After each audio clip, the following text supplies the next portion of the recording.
Welcome to Her Success Matters, a podcast exploring how advisors can work together to build a pathway for women to succeed in financial services.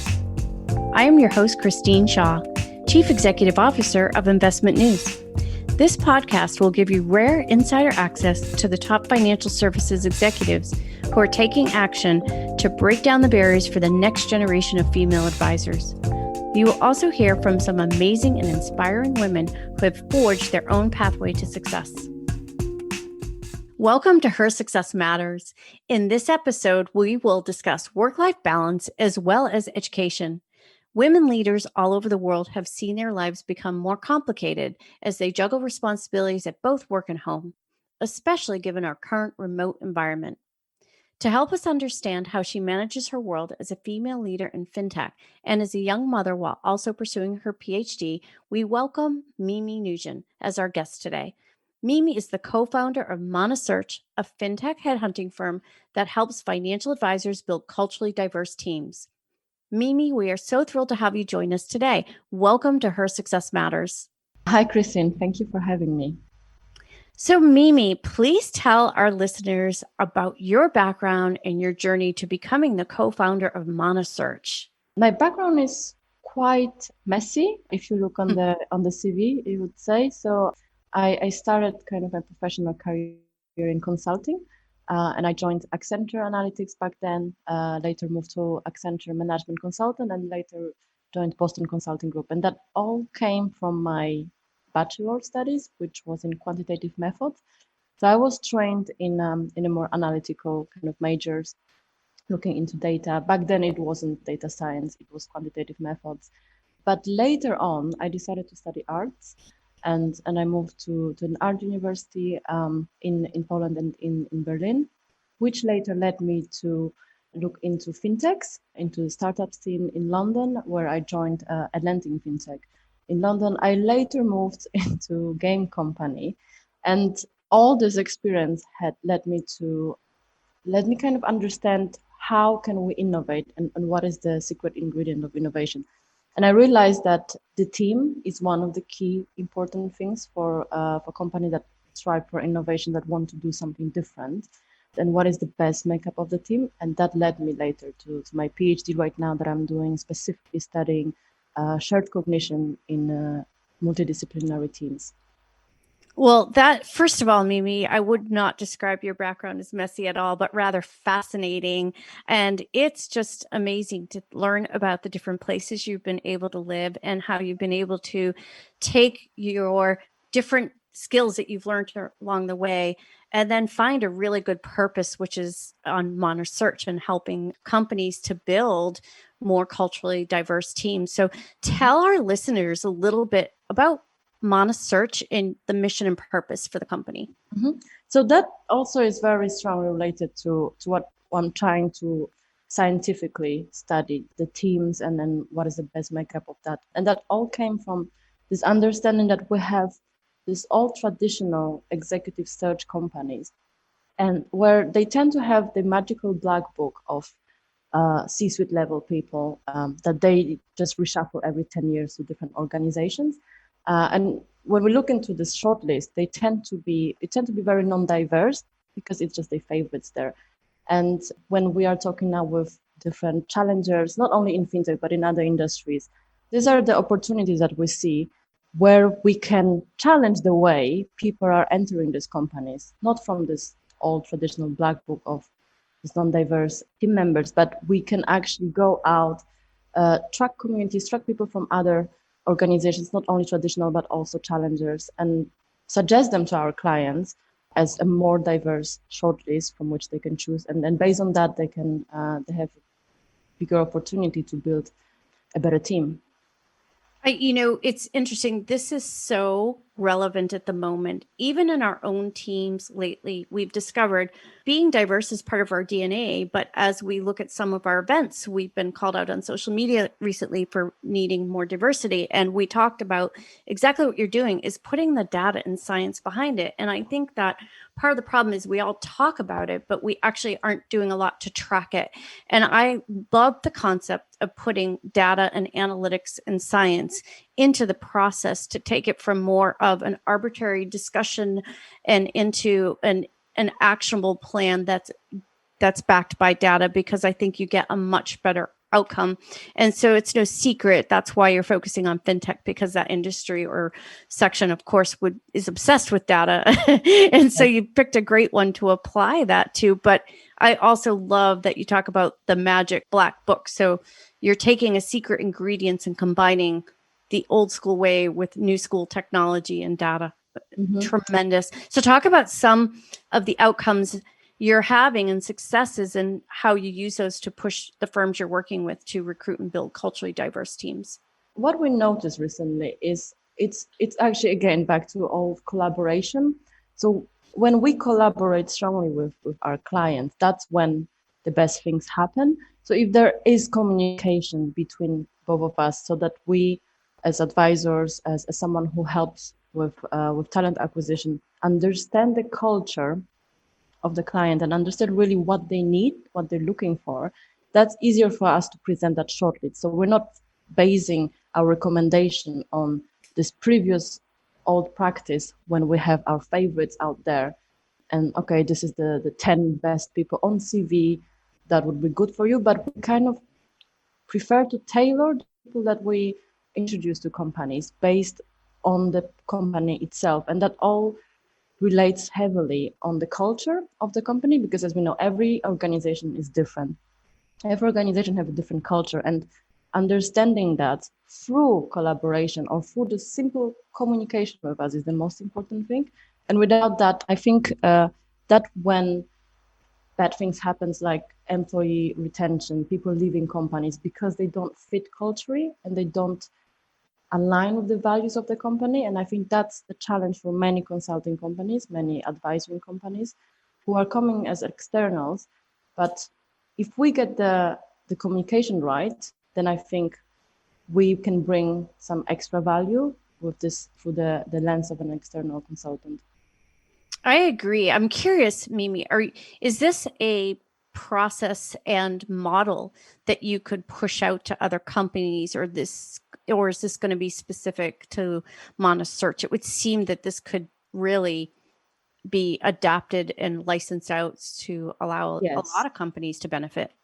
Yes, for sure. I think so. The idea behind it is quite obvious, right? But we tend to forget about it. So we are rolling out kind of like a small MVP, just to test how can we digitalize that communication? How can the flow of information be smooth between us and the client and the hiring manager, basically? And we also identified a lot of blocking elements in the hiring process, and that goes back to misunderstanding. And especially now when we have online communication, online onboarding, online hiring, that's where a lot of things are missing. So we are now doing this kind of on a digital platform when we have a live collaboration with our clients, specifically about the hiring. And yeah, in the future, I think that would be great that if that could be implemented in other sectors or in other companies. And yeah, again, I think I will have to scientifically provide evidence for that, Yes. and that's my PhD as well. That's amazing. So fantastic work that we're absolutely in desperate need of, not just in this industry, but across the globe in many industries, as you described. So you talked about the word blockers, some blockers. What are some common blockers and myths you hear when you're working with companies or advisors about recruiting diverse talent? I think the blockers sometimes are just biases and every layers in organizations that are afraid of their responsibility. And I think it goes to, let's say we're talking about human resources department. I'm not saying that they're blockers, but I'm saying that this is the moment right now, especially in remote working, when we can see that human resources are super important for organization. They are the ones who now should focus on aligning the team together, engaging the team, kind of bringing this well-being of an employee for an organization. And hence, we suggest the headhunting activities so that we can support them, other activities that they are doing, not only acquiring new talents to the organization, but now also focusing and retaining the employees. This is fantastic work that you're doing. And again, as I said, such a need. And this can be a game changer for many companies to come. So I'm really excited about this work that you're doing. Mimi, you have a lot of roles to fill every day as a woman running a fintech firm, juggling education while raising a young daughter. What do you find to be the hardest about balancing your time?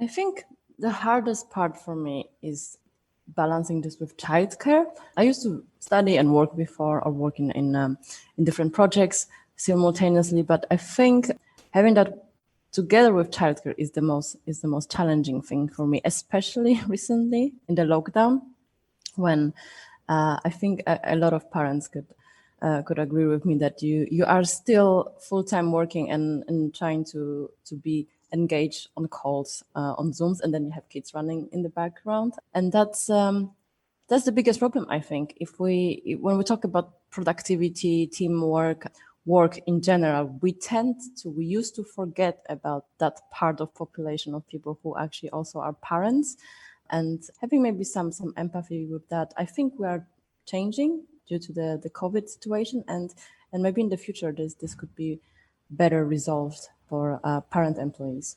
Yeah, I agree. This is coming out more and more. In fact, recently, Sheryl Sandberg put out a report about the crisis of women leaving their careers now because it's becoming more challenging to manage both, especially during these lockdown times. So, do you have any secrets of staying organized you want to share with our listeners? I think what I've learned is that we can't expect too much from us or just try to multitask constantly. And that's because at the end of the day, we're harming both our work and our kids if we do both in the same time. And I saw that when I sometimes trying to reply on an email and in the same time look after my daughter. She's not happy with that. And also my email is not as good as I would like it to be. And having kind of clear limits. So dedicating blocks of hours, like now I'm fully committed to this. I'm fully committed to family time, or I'm fully committed to work. It helps a lot, kind of just having this clear division between when we're doing what. I love that advice, having some clear, dedicated times and having honest conversations with your managers too, to let them know that this is what your day needs to look like. And by doing that, you can be a better employee or better worker or a better parent and spouse. So that's really sound advice. Let's talk a little bit about your education. Tell us about the PhD you're pursuing and how it helps you educate wealth management firms on building stronger teams. My PhD is looking into specifically multidisciplinary teams and remote, studying right now from a qualitative point of view how best teams thrive and how are they creative.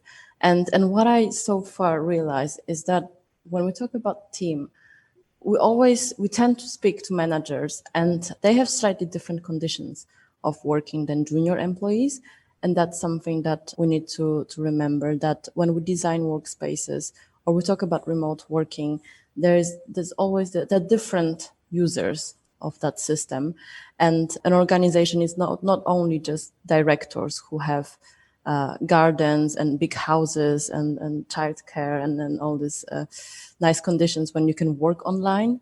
But there are also junior employees who are sharing the spaces with their flatmates. And maybe we should also think about how these juniors are learning through remote working and how do we define productivity now? Because productivity can be defined as a labor intense robotic work, which can be done online quite easily. But if we talk about learning, training, being creative, learning from each other, collaboration, that's very vulnerable in remote working. And that's what my PhD is looking at right now. And I think you're right, is things we probably don't talk enough about is everyone's physical environment is different. And you do have more junior people sharing spaces that's come up in our teams. You even have people who are living in the city in much smaller living spaces that don't have the luxury of a dedicated space to work out of. And we need to be cognizant of that. And we need to be able to work together to figure out how to be more empathetic to that and set the correct expectations so that you don't lose valuable people during this. So those are great insights. How that relates to managers is that it also explains to me, in better words, how important is the cultural fit and how important is the team. It's kind of the bonding energy of the team, because that is one of the elements that could help remote teams to thrive. And this is also goes back to from the very beginning of hiring. So that's something that we advise our clients, like looking into this cultural fit. Sometimes it's way more important than having the best person on the CV being hired. And that opens up the whole conversation about AI hiring, AI recruitment, because the machine can select the best person on paper, but is the best person that culture fit your organization? Then that's, I think, something that the computer still cannot tell us. Yeah, I've experienced that firsthand at the company I was with prior to becoming the CEO of Investment News. It was a very specific culture, and we had many people who just weren't a culture fit. They were great, smart, clever people, but that's different than the culture fit. And it's important to understand your culture. But some insights you're giving too is culture has changed for every company right now because of COVID.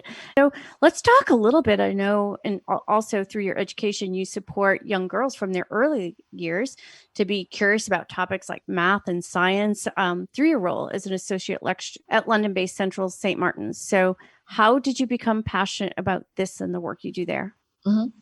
So this is basically an MA in a Master Studies of Innovation, and it's very interesting for me to see how young generation is approaching innovation, the whole discourse of innovation.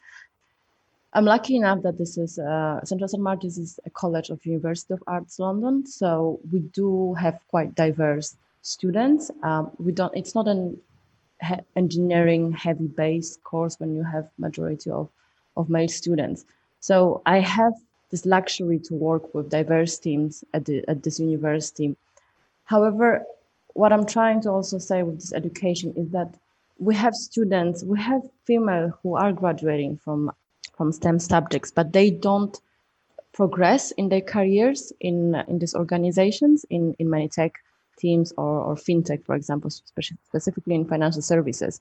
And what we're trying to do with this masters, I'm just making sure that whenever we're setting up guest lectures, just trying to bring some inspiration to our students, I'm inviting a lot of female leaders, a lot of inspirational, impressive female entrepreneurs who can lead the way for students to see, oh wow, this is something I can do, and this is something I will do after my MA.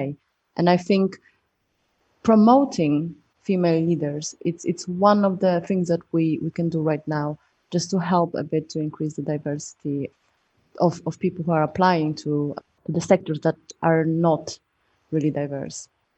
Yes, and this is important work because, as I mentioned earlier, even in our own initiatives to try to find more diverse speakers, particularly in FinTech, it's a challenge. So the work that you're doing is critical to the industry and critical to women in leadership roles. So has any of this work changed your thinking on female leaders for FinTech? Yeah, the more I speak to our clients and I observe how our students are behaving, I just realize that the problem lies not in the way how the company hires. I mean, so far I've been in organizations where I never felt that they were not hiring enough women. The problem was that the women were not applying to this organization. So that's this little thing that keeps me awake sometimes. That how can we encourage women to choose this path. And that goes back to whatever we talked before about this childcare thing. Some women, the moment they decide for kids, they just think, oh, I can't go back to the company because my time schedule will be different, and that could be perceived slightly worse by my colleagues. And there is such a stigma, and I think slowly we are getting better, and maybe in the future, by promoting the right people and creating inspirational organizations that can support female in both financial services and technology, will reach the level when there will be a day when more women will apply to these companies, and then hence there will be hired more women. And so, on that topic, what advice would you give to women who are currently wanting to pursue a leadership role in fintech? What would you tell her? So we've talked to a lot of female leaders in fintech, and what I saw in them is that they were very good in developing their career in this particular niche sector expertise, and that's something that makes them valuable. So they are not hired because they are women, they are hired because they're experts and they're the best in the field. So I think that goes to basically everyone, not even female, that if you really are passionate about something and you really work towards that, then I think it doesn't matter on the CV whether you're a woman or a man. You will be hired based on the fact that you are an expert in this thing. I agree. And that's getting back to your point that we just need more women applying to these jobs, and we need to make it attractive for women to want to join fintech firms and want to join companies that are welcoming and have a diverse culture. So that's really good input and advice. So tell me, in your role and everything you have on your plate with being pursuing a PhD, your work with the school, your role at the company, and raising a young daughter, what do you use for resources to stay educated with all your life responsibilities? I mean, as a researcher, my only resource are academic papers. That's why I work around. Um, but that's yeah, I understand that it is an issue sometimes when I operate basically with statistic and numbers, like, oh, this was from this study. And I think that's very important for researchers to kind of learn how to speak in a normal language, things that you are now researching and studying.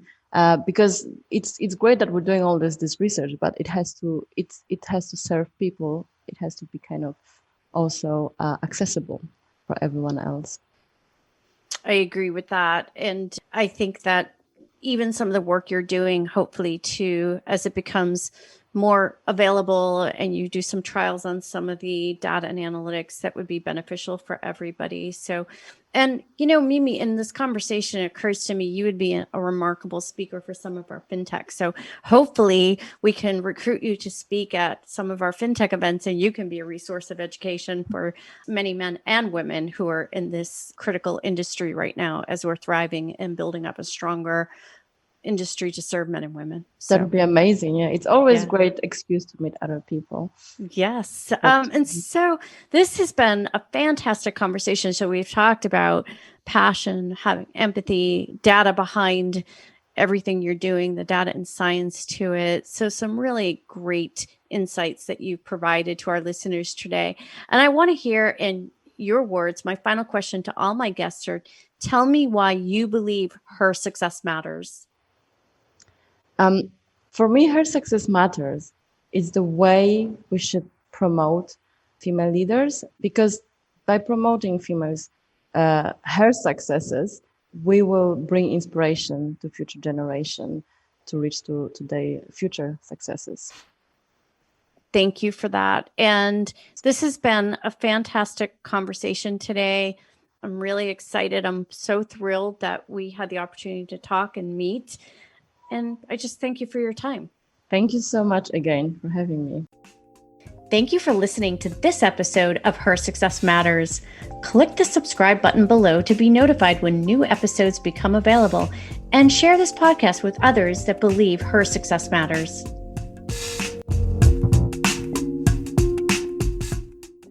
The information covered and posted represents the views and opinions of the guest and does not necessarily represent the views or opinions of Investment News.